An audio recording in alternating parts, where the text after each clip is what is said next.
Let's try for a good call. Jefferson in Brooklyn. Jefferson.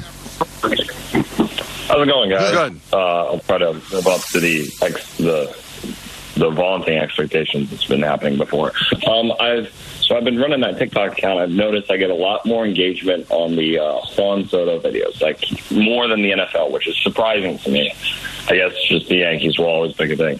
So I'm just curious. I would like each of you to have maybe like a prediction. Maybe visit it back where you think Juan Soto will sign. Also, congratulations, Peter, and appreciate the follow. You are now the second or the most famous follower of the account. Oh, wow. Thank you. You're doing a great job.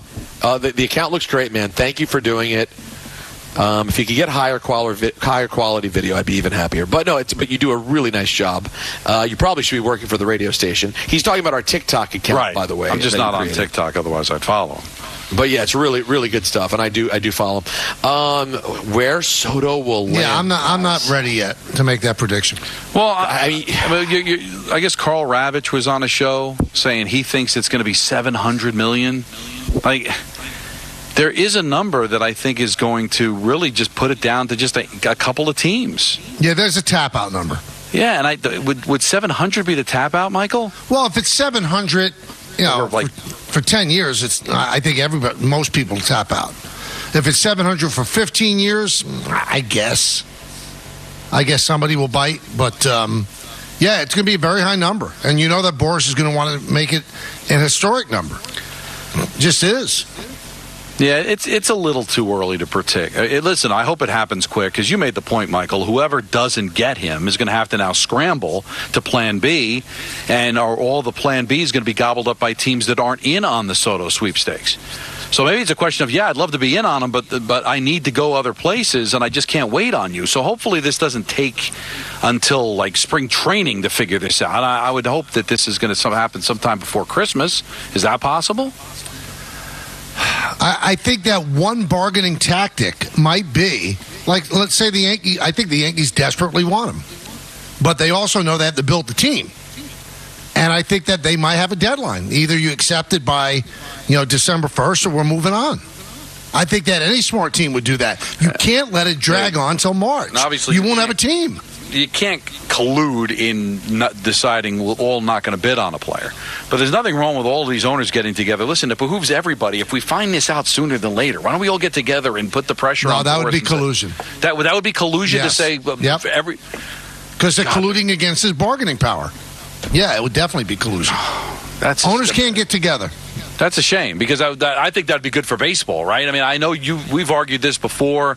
An elongated conversation keeps baseball fans engaged. I think if you just had a deadline of December 1st, baseball would be king for like a month, and then you would have some resolution here. That just because Michael, it can't carry the conversation from now until March 1st.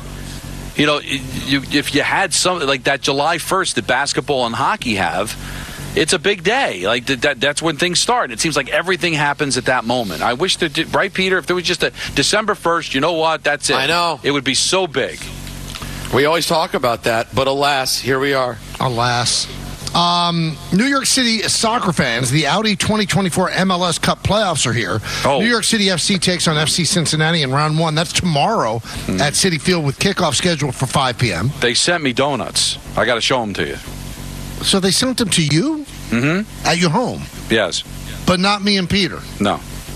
This NYCFC.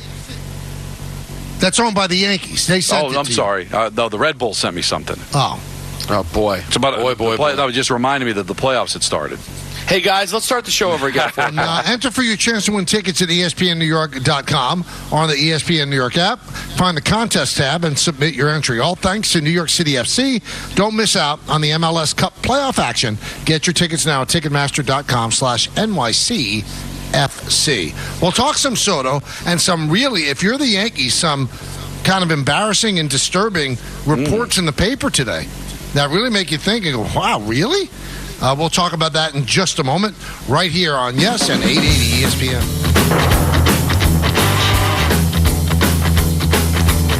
Mike in Connecticut. Mike. Hey, Mike, how are you? Huge fan here. Thank you, man. No problem. A couple questions I want to ask you. Do you think now we look back. The World Series is over. Soto might walk. It is what it is. It's going to sting. But do you think that the Yankees front office has what it takes to go after players to fill his shoes? Yeah, I mean, what are you saying? That they're not good enough to, fill his shoes? They're creative, and it might not be players that you like, but I mean, you look at Anthony Rizzo. He's aging on both sides of the ball, defensively and offensively. Right. But you have someone out there like Christian Walker, who's out for free agency. Do you think they can go after someone like that? They could. There are a lot of options. John Birdie. Thank you. There are a lot of options to fill all these roles. I mean, if they get Soto, you could have Ben Rice at first base. If they get Soto, Jason Dominguez is playing center field. If they get Soto, it could be DJ LeMahieu getting a shot at third base. Again, I'm not privy to their plans, but can they fill the holes? Yeah, they could fill the holes. They're a very bright front office. It's scoring to who they get. Yeah, and it's an attractive place to play, and they're going to be able to go. I would think go after all the top flight free agents that you need. Now they won't be Juan Soto, but they'll be really good players at their positions. Steve in the truck. Steve. Hey, good evening, guys. Thanks for taking the call. Got it. Congratulations, Peter. Hey, buddy. Thanks. I have a weird question that I haven't heard anybody ask so far. If you could give me a minute on it, what if Soto were to get $500 million, and I don't think the Yankees could do it, but what if Cohen said, you know what, I'm going to give you $400 million in the first year, and then I'm going to split the other $100 million over the next 9 years, and that way, in the next 9 years, he's only paying him $11 million.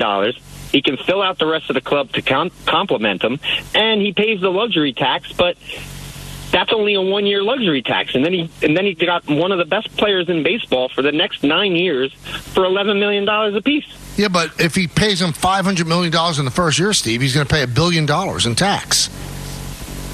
Okay, would you spend $1 billion to make $3 billion? But I mean, no matter how rich you are, for him, 14, I think this isn't. I haven't heard one person say it. I know he would take a huge hit on the first year, but then he'd have a playoff-capable team for the next 9 years. Well, first of all, you're not getting Soto for $500 million, and you're not getting Soto for 10 years. You're going to have to at least go to 13 or 14 years, maybe even a 15th. He's 26 years old. You're going to have to give him opt-outs. So why would you give him $500 million up front, which would cost you another $500 million in taxes? So you don't have to pay those taxes in the other years, but you're still paying the tax no matter what. It's 100% tax. You think, Steve Cohen, if you have $16 million, you want to throw $1 billion away? No. So nobody said it because it's not really a great idea. And if he opts out after a seventh year, then you've lost all of the benefits of amortizing the cost. You'd be giving him $500 million in the first year. No, that doesn't make sense. People have some wild and wacky ideas. Let's say, well, I mean, if anybody has the $500 million in his ashtray, it's Steve Cohen. But I think he's too smart of a businessman to pay $1 billion for a player in 1 year. Well, I mean, I like the caller getting cute because was it on the table what the Dodgers did with Ohtani before they did it? Right. So this is the absolute opposite of what they did with Ohtani. Right. But I'm just saying, like trying to get creative, but I don't. That's too much.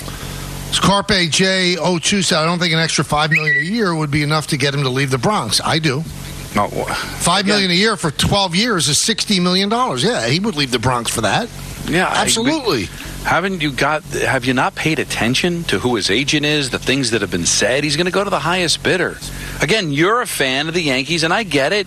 You'd play for the Yankees for free. You don't understand why you'd want to play someplace else. I had somebody on Twitter saying, he wouldn't go to the White Sox or the Rockies. He would if he got the right money for it. Now, unfortunately, for those teams, they're not in the running because they don't have the money for it. The teams that have the money for it are the teams that are going to be in a position to win. The Mets, the Yankees, the Dodgers, the Rangers, who just won a World Series, Giants. And Soto's going to make those guys so much better that they'll be in the conversation. But, Michael, if for some reason the Rockies offered, an extra year and another, $50 million, he'd go to Colorado. Chris Bryant did. All right, we'll come back. We've got a big football Friday with our picks as well. But first, Peter has to tell you about FanDuel.